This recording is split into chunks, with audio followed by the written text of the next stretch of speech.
Welcome to today's webinar. For those of you who don't know me, my name is Christelle Rinn. I'm the Chief Operating Officer here at HRLocker. So what we're going to be going through today is our new project management module within HRLocker. It is available after today's call, so anybody who are current HRLocker customers and they're on either that professional package or premium or enterprise, it's part of your package. So if you just contact either your account manager or somebody in support, we can set up a call and turn it on for you guys and go through a setup process with you. And for those who perhaps are on the essential package or who are not customers of HRLocker, if you'd like to either contact your account manager or whoever you're dealing with in HRLocker or myself, I'm happy to take a call. Maybe we can go through setting up the project management module for you. So in the project management module, you'll see that I'm logged into HRLocker right now. And for users of HRLocker, you'll come to the dashboard and you'll see on the black ribbon here, we've added a new section here called projects. So within the project management module, it does link into a number of features. So specifically, it links into your time on section. And that's where your employees will fill in their tasks that are assigned to that are aligned to every single project. So the actual structure of the project management module, there are a number of different layers. I'm going to go through an example of how we would manage a project here, but as always, the question and answer section is open. And so if you have any questions throughout, or if you're maybe wondering how you might use it internally in your own company in regards to a specific project, we can go through that and see how we can I suppose mold the system to that. There is a number of layers. You don't have to use every single layer. I'm going to show you every single one. But specifically, if you're doing some kind of project management, we can talk about and see how that works for you. So I suppose I digress. So let's start here with, you'll see I'm in the project section. And this first page here is called your portfolios. So if you think in terms of the actual hierarchy or the structure, you start with your portfolio. This one I have aptly named top portfolio. And then if you break it down, you have your programs. So that's a contract for 2023. Every single program will have some projects you're doing aligned to that program. And within each of those projects, you'll have some tasks. And each of those tasks you can assign to members of your team. So let's start creating one. So I thought would be a good example today of how the project, for example, for this project management module, how we have addressed it here. So if I start with the portfolio and I click add portfolio here, and I'm going to call this portfolio new development. What happens if I can stop? So that's our portfolio. In that portfolio, we could have a number of different, there it goes there.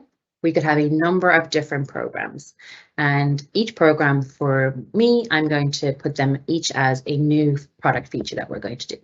So I'm going to click these three little buttons here. I'm going to add a program.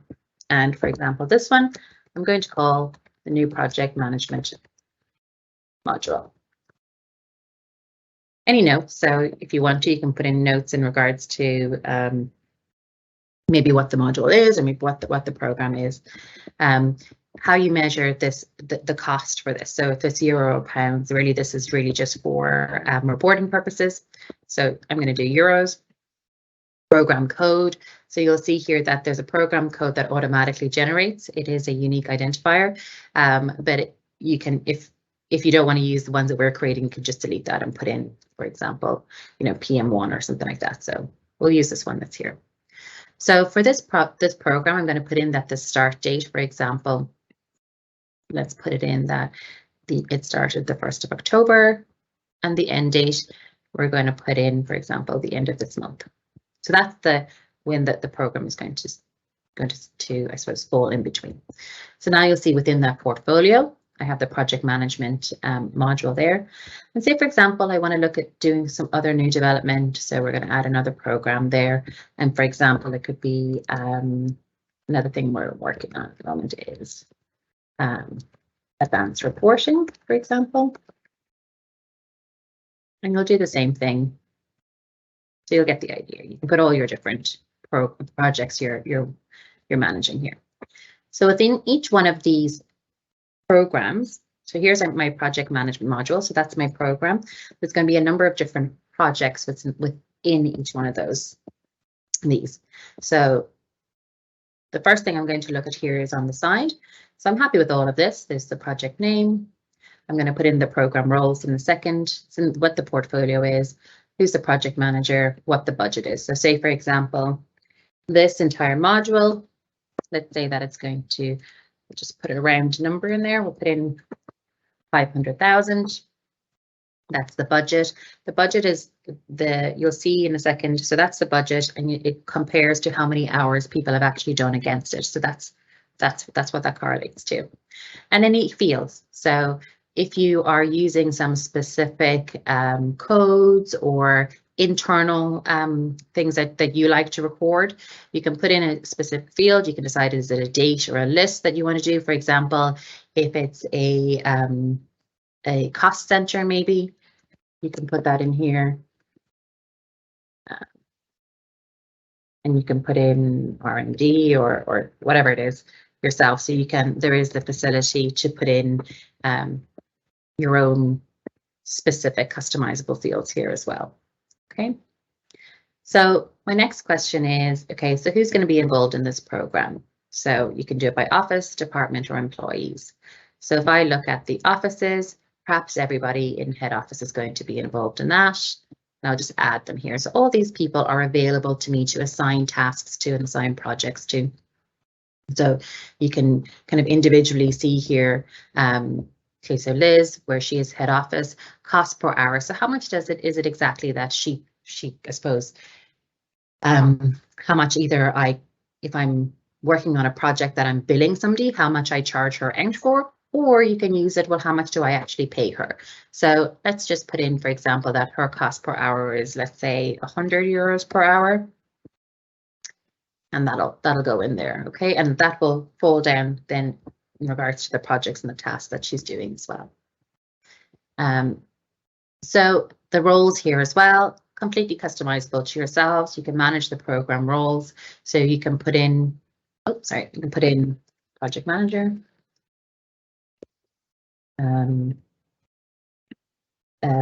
business analyst, tester, whatever your own roles are within your own projects. Once you have, and this is completely customizable per project. So once you have those done, you can go into your people and you can assign what roles they're going to have within this project.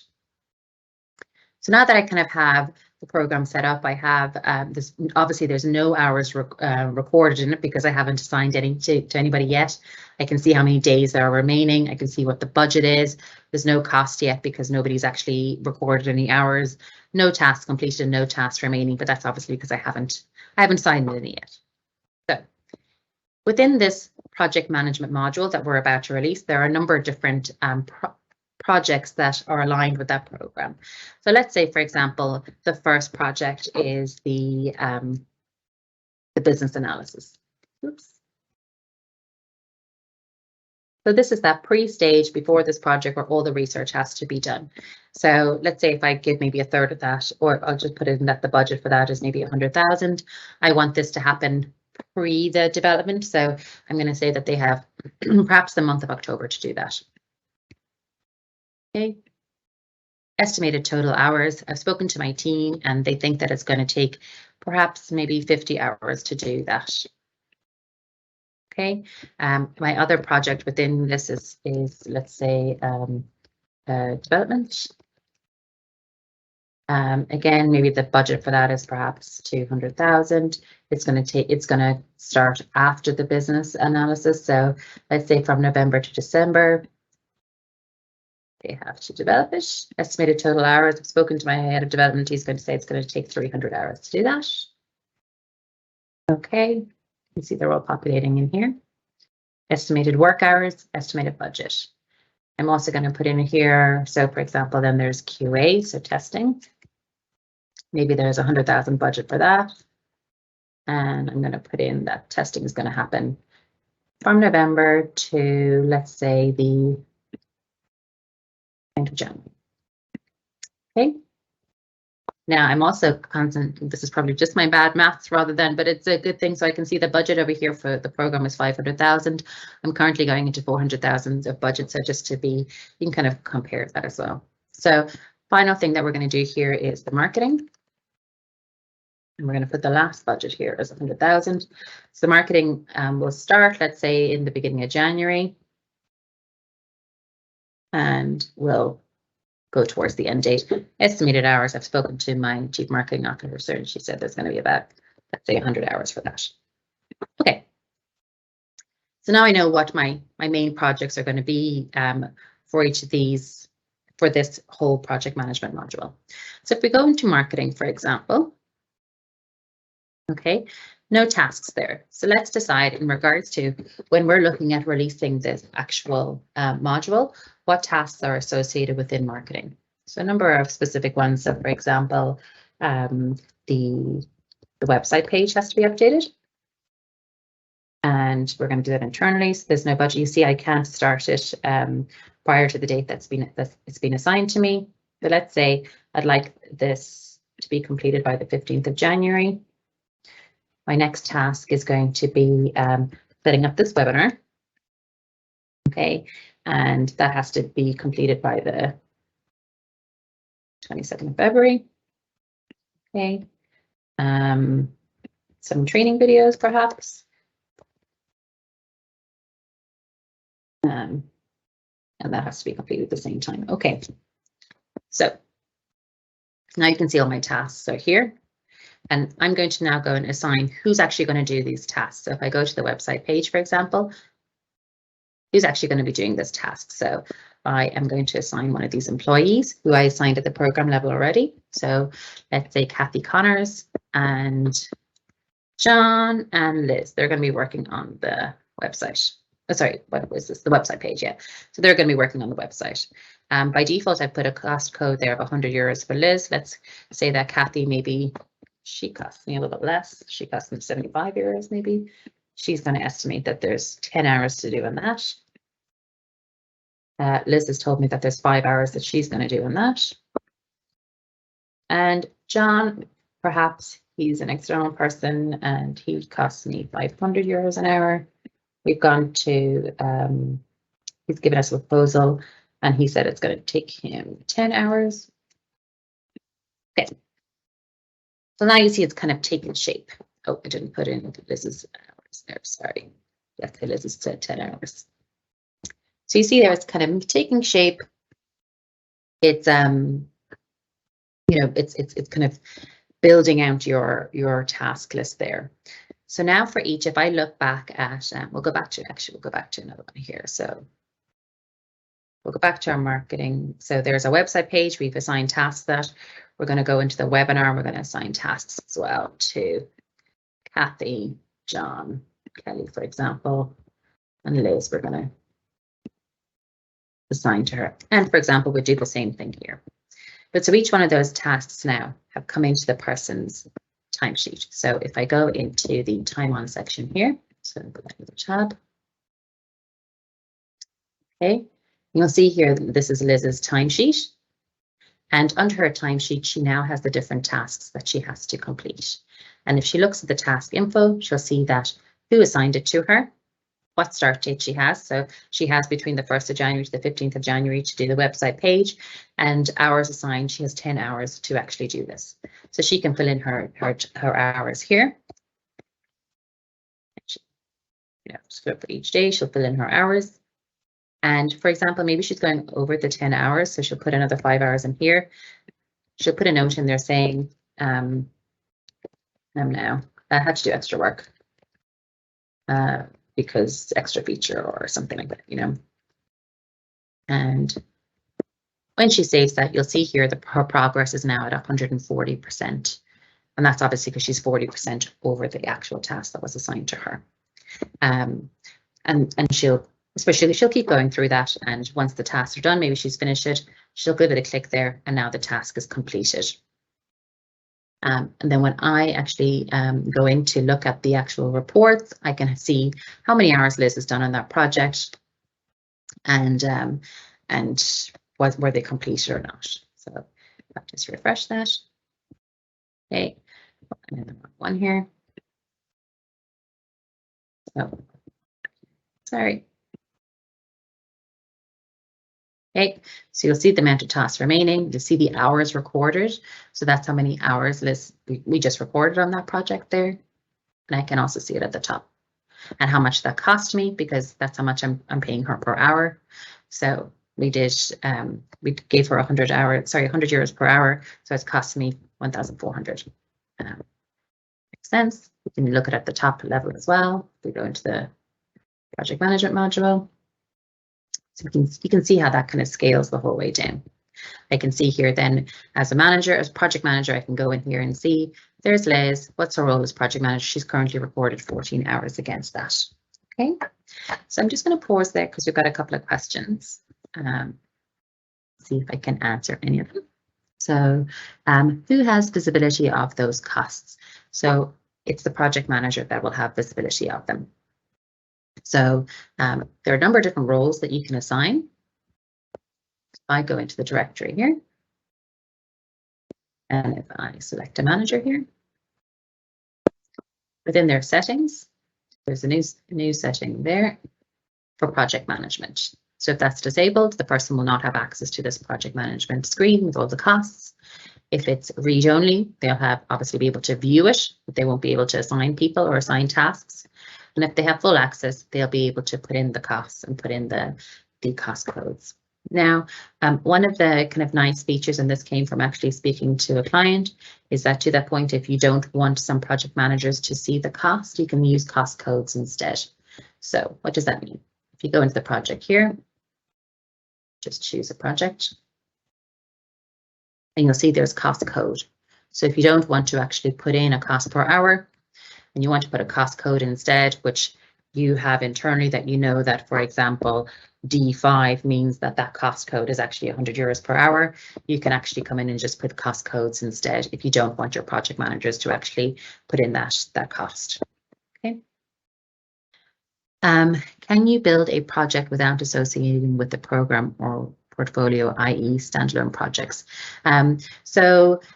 Yes, you can. However, there will always be that structure of portfolio and program, but you don't actually have to use that entire structure. And what I mean by that is, say, for example, if you do not use portfolios and programs and you only use projects, you would just create, for example, the name of your company here is the portfolio. The name of your program, for example, would be standalone projects. Okay. I have to put it in. And you could perhaps maybe if you just never want to look at this again, you can put this to the end date of 2027, for example. And now you basically never have to go back and look at the portfolio or the program again. You will just add your projects here into your standalone projects. So you don't have to actually, it depends on what way your reporting is. So you will still have to create a portfolio, but just create it the name of your company or call it standalone projects. The program, call that standalone projects. You're never going to look at that overall reporting, and just create your projects in here and just deal with them as individual standalone projects. But they will all be kind of allocated here individually. So I hope that answers your question. The next part here is, as with HRLocker, everything has reports. So if we go into reports over here, there'll be a new section called Projects Reporting.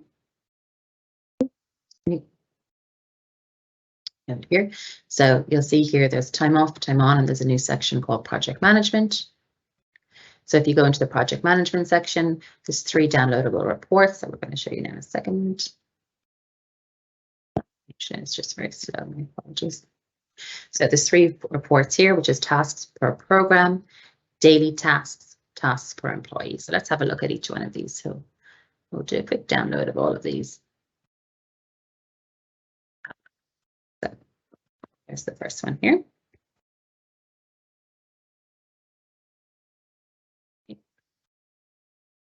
So you see this one is tasks per employee that I've generated here. So I can see all the employee names, employee IDs if you're using them, their email addresses, manager's name, but ultimately what I want to see is what was the task What was the project or the program? So again, if you're not using projects or programs and you really just want to look at that individual standalone project, just ignore these two sections. Sorry, these two sections. Who's the project manager? When was the start date and end date? Total hours in that range. Total cost in that range. So what did they record? How much did it cost? Were there any notes associated with it? And was it complete? So example, were there notes involved in it? So the notes would be important, for example, if the project is late or things like that. So that's a good one there. Okay, and there's your daily tasks. That's here. So you can see just per day exactly what's been, what employees have completed per day and what was the cost. And likewise then, task per program. You want to do that per program. Okay, so there's the task name. What was the project? What was the program? What was the average hours per employee? What was the cost? How many hours were completed? Where are we against budget? Okay, now I've obviously downloaded these and brought down the full amount. If you want to just look at one program, you could just download for one program or one project, likewise for portfolio and tasks as well. So I'll just look at some more questions here. So for a standalone user, do they need to have projects enabled in their settings for them to see the tasks in their time card? So Jason, no, they don't. So by default, every employee will have access, if it's on, every employee will have access to projects. Obviously, they will only see what you have assigned for them. So, you know, they'll have nothing assigned to them until you assign it. So the only setting that you have to do is turn on the, go into the directory, choose your managers, and decide who's going to be a project manager or not. And you'll create that here in the settings section to turn on that project management, whether they're viewing or whether they have access to it or not. Okay, so that's the main kind of setting, but you don't have to turn it on for the individual users. Also, can you assign a team to a project without assigning them individually to a task? So yeah, so if you want to just assign the whole team, so you'll see here if I go into the project section. And see here, let's just go into an actual project. My apologies, I mentioned the wrong one. So this one here. So that's the project. So if you want to add, sorry, completely the wrong one here. Here, you can just add your office employee, department employee. So you can just add an entire department, and that'll add all the employees. Or if you want to add a team of employees, you can just control and select multiple employees to add, and they'll all be added together. Okay. Okay, perfect. We've answered that. So the other kind of, I suppose, nice way of kind of using it is if you have, you know, we're obviously all working in a kind of dispersed workforces or hybrid, is that if your team's in multiple locations and you're still trying to project manage everybody, that you can, if you've some people on site, perhaps in manufacturing or kind of renewable energy side of things, that you can create the project at a top level, assign it out to each site or each individual, and still be able to, I suppose, measure budget, measure cost, and see what people are doing as well. Could you show us what a standard user sees as opposed to a project manager? So all the standard user will see is on their timesheet. They'll see the tasks that are assigned to them. So that's their timesheet, and they'll see the tasks that are assigned to them here. So if they have multiple tasks, it'll be grouped by project. They'll see the task info, so who actually assigned it, so who their manager was or project manager assigned it, what the start date and due date is, and how long they have, and how many hours assigned they have for that. So I'll show you what it looks like when this person has multiple projects assigned. So let's go into this here. Be a good one to show here. Well, if I go into projects, and let's assign a number of different projects to this person.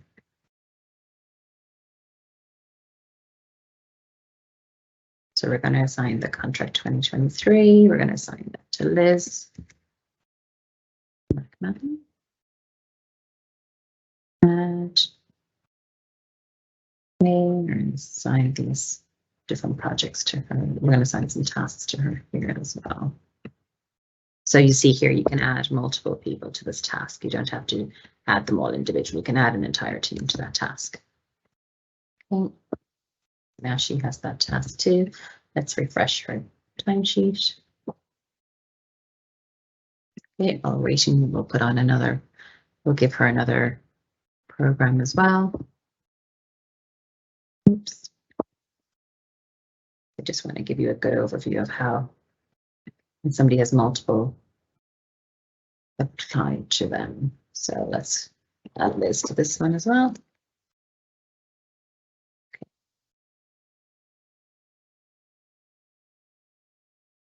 So now you'll see here. So this is her timesheet, and she has these different projects assigned to her. So she's an SEO project, and these are the different tasks she has assigned individually. She's the marketing project. These are different tasks she has assigned individually. I added another task there to her now, so it should be there in a second. I think if we estimate her hours, it'll be the next one to show as well. Now she has the next project here as well. So you can have the individual can have a multiple of different projects assigned to them here. Multiple different, and every project will have individual tasks underneath. They'll be able to sort them by what task when they're due. They'll be or recently assigned or recently updated. If, for example, there's been a recent update on something, they can put in they can sort by that as well. If you have a number of different projects or tasks for that person, say, for example, they just have a long list of 100 tasks, they can search for them as well.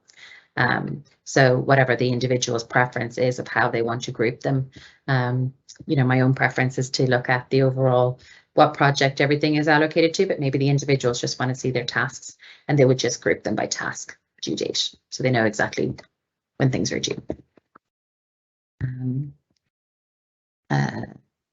Okay, so that's an answer to that question. So if there's any other questions, please let me know. I think the main thing is that, yes, there are those multiple levels of portfolios, programs, projects, which sometimes is a little bit confusing. You do not have to use all those levels. If you only ever want to create projects and tasks, that's fine. We just create that standalone project at the beginning and you just keep adding projects to that. And you don't have to go into so much, I suppose, structure to it. Is there a manager approval mechanism for the user's time cards? So there is always an approval level for these time cards. So once an individual comes in, we have a number of different time cards here. This is their timesheet. If you're using clock in and out and you want the individual to physically clock in and out, they will either use their phones or their laptops or a standalone device that they will actually physically clock in and out. If you're using a timesheet like this, where I can actually just fill my hours in per day, at the end of the week, I will press save. My manager will get an email saying that I've submitted my timesheet, and the manager at the end of the week, month, whatever your preference is, will go into awaiting here. There'll be a list of all the timesheets that are awaiting approval. The manager will view the timesheets and approve them. And the same with the projects. There's always an approval process for those. Okay. So as I said, if anybody would like, if you currently have if you are a professional or premium or enterprise client, it is part of your package already. If you just contact myself or anybody in support, your account manager, to turn it on for you, happy to turn it on and go through a bit of an example of what kind of projects you're doing and can we help you set them up. And for anybody who is either perhaps looking at this for the first time and is not a HRLocker customer, or who is an enterprise client, who is an essentials client, if you just contact us and we can talk about how it would work for you and if there is something there. But please do come back with as many questions as you have. We'd love to help you guys set it up, as it is a new module. And like I said, it is there to be turned on for people. So there's just one question there before I... One more question there, Jenny. Is there a project-specific timesheet approval rather than manager-specific? So yeah, there can be projects that would that the project manager would approve. Okay, so thank you everybody for your time today. Hope you guys found that useful. Again, would love your feedback. If you're being users of HRLocker for a long time, would love your feedback on the new module to see is it how you would use it, and again, would love to get your feedback. So take care everybody, and we'll talk to you soon.